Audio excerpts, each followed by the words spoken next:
Prefiro uma mulher que apanhe, que eu possa discipular, do que uma divorciada, e eu tive outro clique. Falei, as mulheres divorciadas. Porque o resultado do meu trabalho, muitas das vezes, traz o divórcio. Mas eu me questionei, falei assim, mas não é isso que eu quero. E claramente o senhor falou para mim, fica na tua, que isso é comigo. Faz o que você tem que fazer. Se vai acontecer o divórcio não, é outra coisa. Muito embora, às vezes, o divórcio já até aconteceu. Né, antes de uma agressão. Sim. Então não se preocupe com isso, continue fazendo. Mas eu me atentei e olhei, né, tive a visão, a preocupação de olhar para elas. Quem são as mulheres divorciadas na igreja? Apagadas, colocadas de lado. As tolas, as que não oraram direito, as que não seguraram seus maridos e casamentos. E muito triste, porque eu olhei para o meu contexto e eu me percebi. Eu, como mulher casada há mais de 20 anos, eu não olhava para elas, para as divorciadas. Elas não têm ministério, elas não costumam estar em liderança. E aí você vê o preconceito, o preconceito também da igreja em relação a essas mulheres. E eu orei. E eu continuo orando. Levante, Senhor, uma geração de mulheres divorciadas dispostas a falar sobre isso. Porque a maioria é vítima. Existem, sim, as culpadas. Mas a maioria não é. A senhora acredita, desculpa lhe interromper, que a igreja, mesmo que tenha o merchandising, a igreja da família, de verdade não entende nada sobre o assunto ao ponto de se permitir nessas situações? Ela entende. Ela não quer viver isso. Não quer viver, então entende. É diferente, é. Ela entende que então, a família... Então o indivíduo que fala pra senhora, eu prefiro uma mulher que apanha, ele sabe que a mulher tá apanhando. Sim, com certeza. Sabe. Então ele é conivente. Sim. Ele é cúmplice daquela situação. Entendi.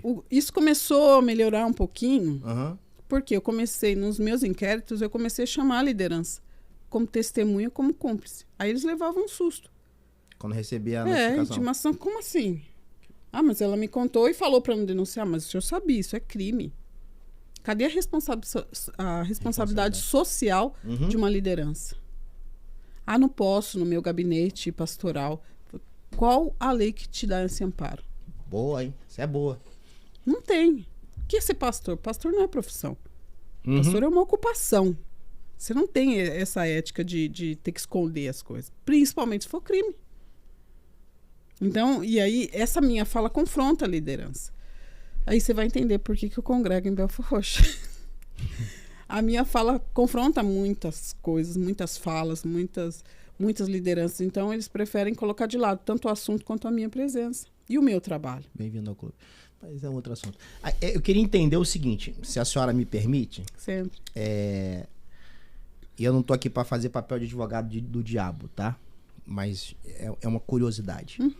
Como é feito esse filtro aonde acontece a verdadeira violência, certo? E a postura de alguém que quer desconstruir a imagem, ou tá chateada, ou tá aborrecida, e aí vai lá e faz uma denúncia meio que sem pensar nas consequências, né? E como é que vocês fazem esse filtro? Na parte pública, né, nos órgãos públicos que eu passo nas delegacias desses 4 municípios, 36% são denúncias falsas. O tirocínio policial te faz entender quem está mentindo, quem não está. A psicanálise ajuda e a prática, o dia a dia. Porque as histórias são muito parecidas. As demandas de mulheres que vivem, e homens, que vivem relacionamento abusivo e violência doméstica é muito parecido. Você tem que prestar muita atenção para não trocar os nomes. Ou as histórias, porque são muito parecidas. Então, o dia a dia te dá essa prática. Fui policial militar em São Paulo, então o tirocínio policial te ajuda, assim, você pega. Você consegue captar ali com uma mentira. E 36%, que é bastante, sim. bastante, dos 4 municípios, são falsas. É a vingança. Mas como é que isso é feito? Como é que vocês... A senhora recebe a denúncia? Sim, a gente analisa. Dá continuidade, ouve, não dá, descarta a pessoa? Como é que é feito? A gente inverte a denúncia, né? Aí inverte, porque você fazer uma falsa denúncia é uma contravenção. Então a gente só inverte. E aí é a pessoa que fez a falsa denúncia que vai responder por aquilo. Houve a outra parte, houve testemunha se tem todo... O inquérito vai andar e no final a gente vai concluir. Mas na primeira oitiva a gente já sabe se tá mentindo ou não. Na primeira ali a gente já Pega.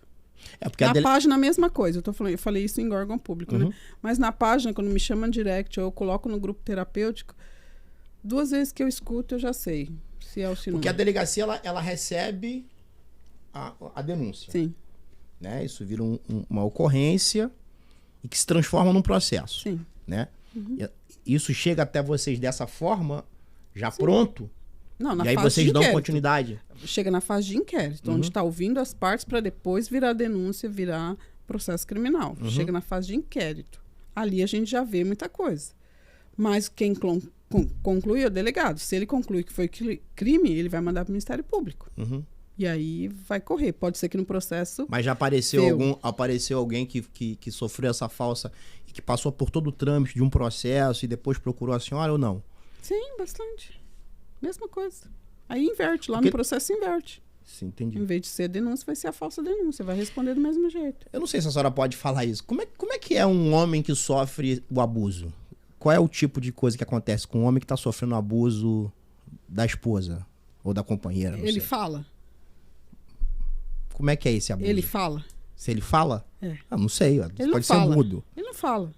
E como é que a senhora descobre? Qual um homem que vai na delegacia e vai falar, tô apanhando? Fala um pra mim. Boa pergunta. E como é que a senhora descobre?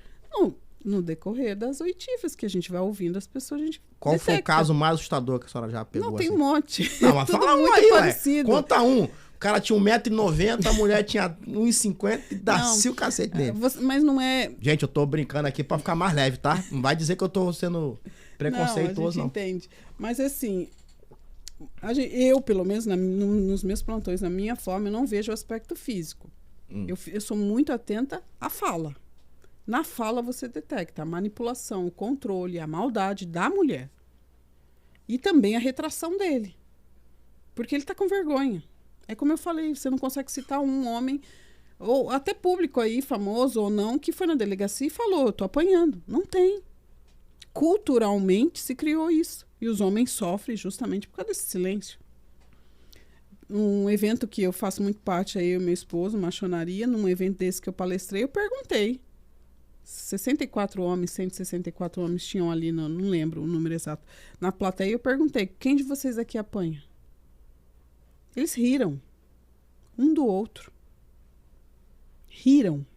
Então, se tem um homem ali que apanha, ele não vai ser acolhido. Não vai ser acolhido. Ele não vai falar pro outro irmão dele que ele tá apanhando, porque vão rir da cara dele.